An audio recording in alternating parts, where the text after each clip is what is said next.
안녕하세요, 성도 여러분. 2월 24일 월요일 아침입니다. 오늘은 어제 통독 범위와 오늘 통독 범위를 먼저 함께 살펴보고 오늘의 말씀을 나누도록 하겠습니다. 어제 2월 23일 일요일에는 민수기 33장과 34장을 읽으셨을 것입니다. 그 내용을 보면 33장은 40년 광야의 여정을 회고하는 그러한 내용이 기록되어 있습니다.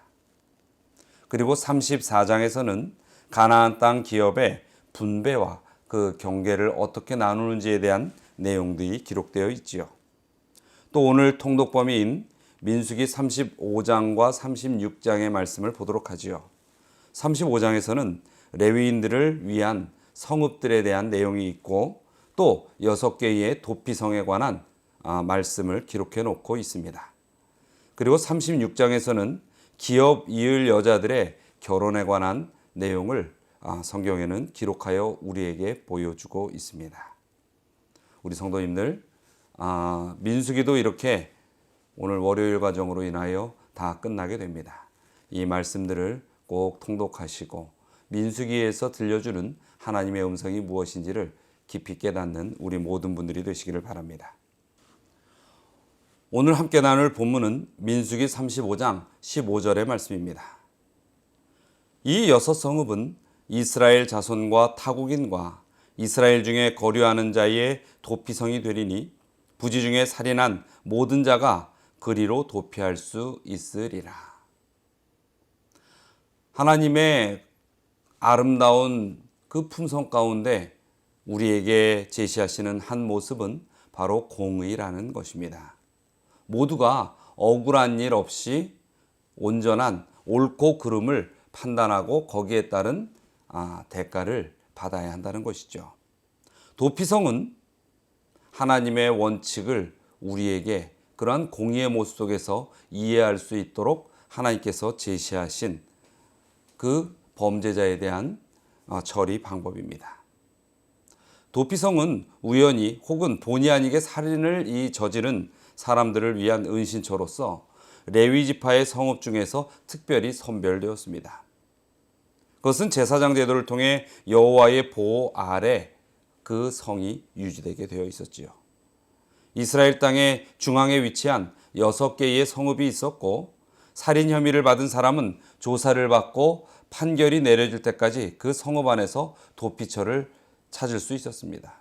왜냐하면 이 살인이라는 것은 이해관계가 얽히고 또 누군가는 그 피해를 받은 죽임을 당한 가족과 그 곁에 있는 사람들로 인하여 복수의 마음을 불러일으키게 합니다. 그로 인하여 왜 그런 일이 벌어졌는지를 따지기 전에 먼저 복수의 행함이 이루어질 수 있는 것입니다.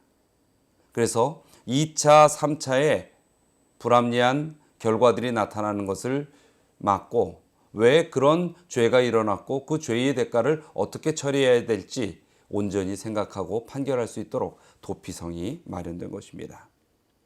유대인의 이 도피성 제도는 단순히 공정한 판결을 받기 위한 그러한 피신 장소로 마련되었습니다.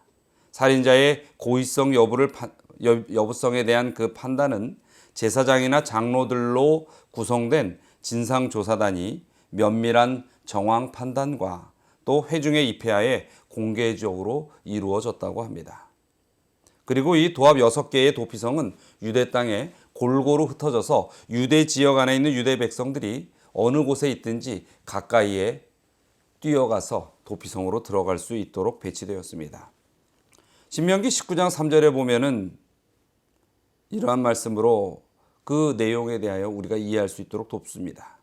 그것은 살인범이 어느 곳에 있든지 가장 가까운 도피성으로 도망가도록 하기 위함이었다.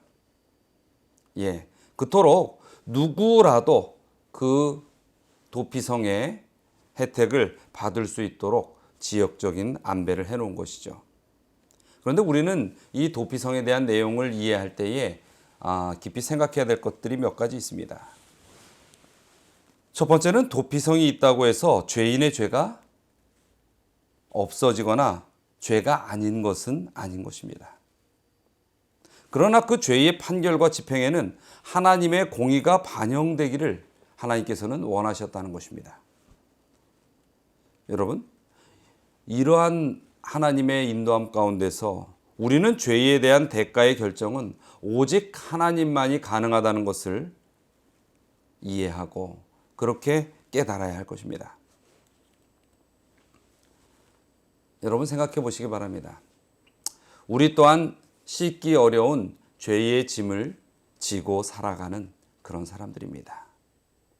어찌 보면 우리가 비록 우리 손에 피를 묻히고 살인을 하지는 않았지만 영적으로 보거나 도덕적으로 볼 때는 우리의 말이나 생각이나 또 삶의 여러 경우 속에서 살인과 버금가는 그러한 행동들과 그러한 어떠한 죄의 모습들을 가지고 살아가는 것이 우리들인 것입니다.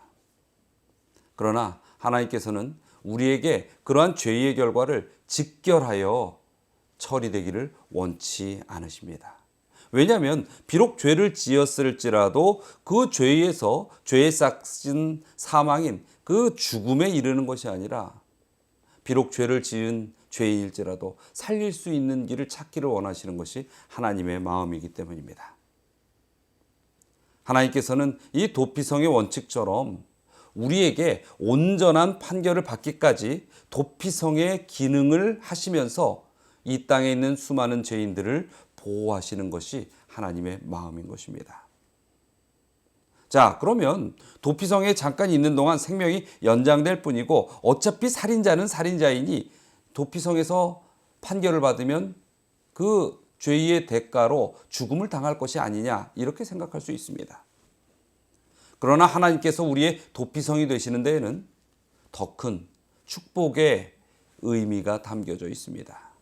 그것은 그 도피성 안에서 판결을 받을 때에 우리가 이 죄된 세상 속에서 죄인으로 존재하지만 우리의 이 변호인이 누가 되신다는 것입니까? 예수님께서 우리의 변호인이 되어주신다는 것입니다. 우리는 그래서 명심할 것이 있습니다. 우리가 우리의 죄를 변호하는 예수님께 변호를 맡기고 위탁하고 그분의 뜻에 전적으로 따르는 삶을 살아갈 필요가 있다는 것입니다. 우리에게 있어서 또 명심할 부분이 있습니다. 죄의 판결을 잠시 보류하는 것이 이 도피성이었어요. 그러나 결국 죄에 대한 판결은 내려질 수밖에 없다는 사실입니다. 우리가 이 땅에 살아가면서 죄인으로 살아갈 때 우리를 위한 하나님의 그 생명의 복음이 주어져 있지만은 중요한 것은 우리가 그 믿음을 가지고 살아갔는지 그러지 못하고 있는지에 대한 결정과 판결은 이루어질 수밖에 없다는 사실입니다. 그러므로 우리에게 있어 예수 그리스도의 십자가를 의지하여 생명의 판결을 받기 위한 그러한 도피성 예수 품에 머무는 우리의 삶의 노력은 필요한 것입니다. 그리고 우리가 아직은 이 땅에서 아직 새 예루살렘을 맞이하지 못했습니다. 그래서 어찌 보면 우리는 지금 도피성에 머물러 있는 사람들일지 모릅니다. 그렇기 때문에 더욱더 지금 이 시간을 살아가는 우리들은 예수 그리스도의 변호에 의지하고 그의 사랑에 의존하여 믿음의 생활을 해야 하는 것입니다. 신앙생활이라는 것은 바로 그러한 것입니다. 이 법적 용어에서 보면은 죄를 지은 사람이 그 죄의 판결에 대하여 집행을 유예받는 그런 집행유예라는 것이 있습니다. 그런데 중요한 것은 이 집행유예 기간에 또 다른 죄를 지으면 그때는 그 이전의 죄에 대한 결과보다 더 큰 무거운 죄의 그 대가를 치르게 된다는 것입니다. 그것을 가중처벌이라고 하는 것이죠.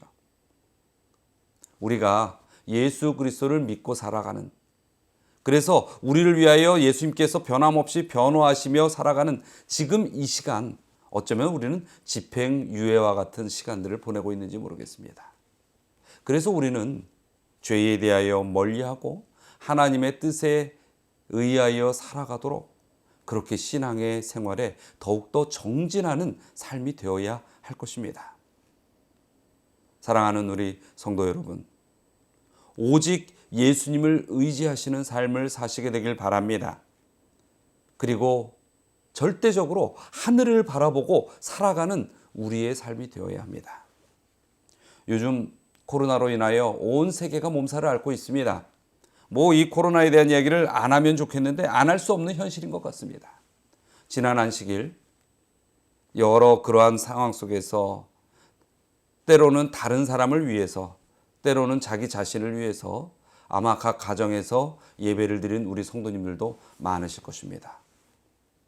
그래서 교회에 좀 빈자리가 여러 군데 보이는 것을 경험하게 되었습니다. 그러나 우리 성도님들에게 꼭 당부드립니다. 정말로 여러분이 이 세상에서 밀려오는 이러한 재난과 고난과 우리 믿음을 꺾거나 망가뜨리기 위한 시험은 앞으로도 더욱더 많이 나타나게 될 것입니다. 없을 수 없다는 것이죠. 그러나 그러한 순간에 여러분이 이 땅에서의 안전을 유지하는 것은 매우 중요한 일이지만 그것만을 위해서 하나님을 바라보고 하나님께 나아오는 그러한 우리의 마음이 시험받거나 꺾여서는 안 될 것입니다. 여러분, 우리 교회에 와서 예배 드리시는 분이나 각 가정에서 예배를 드리시는 분이시나 정말 온전히 믿음으로 하나님께 더욱더 이러할 때일수록 붙들고 간절한 신앙으로 반듯하게 서는 믿음의 굳건한 하나님의 종들이 되시기를 바랍니다.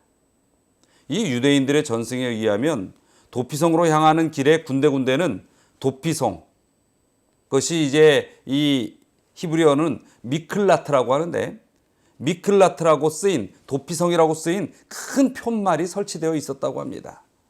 그리고 그 도피성으로 가는 길들은 다른 길보다 훨씬 더 넓은 약 14m가량의 폭을 가진 넓은 길을 닦아 놓았다고 합니다. 이것이 하나님의 마음입니다. 어쩌면 우리에게 이 땅에서 공포심을 가져다주는 그러한 모습 또한 죄의 결과일 것입니다. 그러할 때에 우리는 미클라트, 도피성을 보셔야 됩니다. 그래서 숨어서 나 자신을 지키는 것이 아니라 하나님을 바라보고 내 마음과 내 신앙이 더욱더 하늘을 바라봄으로 이러한 것들을 믿음에 의지하여 이겨낼 수 있는 하나님의 백성이 되셔야 할 것입니다. 하나님께서는 우리의 생명을 보호하고 지켜주시기 위하여 아들을 독생자의 생명까지 주셨습니다. 그 사랑이 지금도 이 순간도 우리를 향하여 변함없이 주어지고 우리를 지키기를 원하시는 것입니다. 그 하나님을 믿고 그 하나님께서 베푸시는 은혜를 의지하여 신앙에 전념하는 우리 모든 성도님들이 되시기를 간절히 소원합니다. 오늘의 기도의 제목입니다. 첫 번째는 하나님께 전적으로 맡기고 하나님께 의지하여 피하는 삶을 사시는 우리 모두 성도님들이 되시기를 기도하시기 바랍니다. 그리고 두 번째는 코로나19로 인하여 우리 모든 성도들의 신앙과 우리 교회가 흔들리지 않도록 기도하시게 되기를 바랍니다. 참으로 하나님의 그 기도의 응답이 우리에게 더욱더 믿음으로 굳건히 설 수 있는 그러한 길들을 제시하여 주시고 이끌어 주시리라 확신합니다. 다 함께 기도하겠습니다. 사랑과 은혜가 많으신 하나님,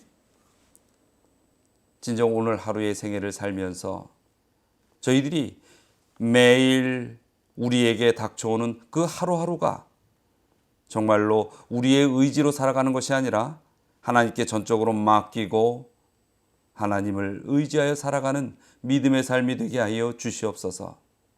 이 땅에 여러 병균의 공포로 인하여 사람들이 떨고 흔들리고 있습니다.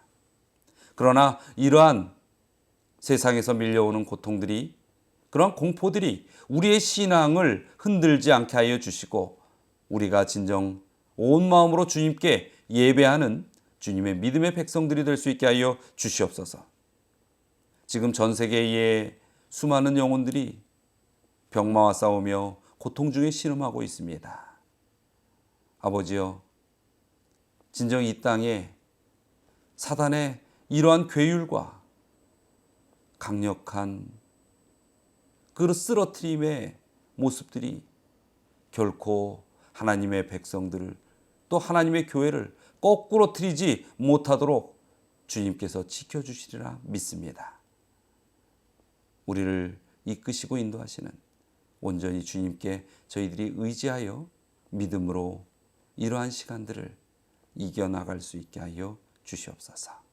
오늘 하루의 생애 속에서도 주님께서 더 큰 축복으로 저희들을 이끌어 주시리라 믿고 온전히 의지하오며 예수 그리스도의 이름으로 기도드리옵나이다.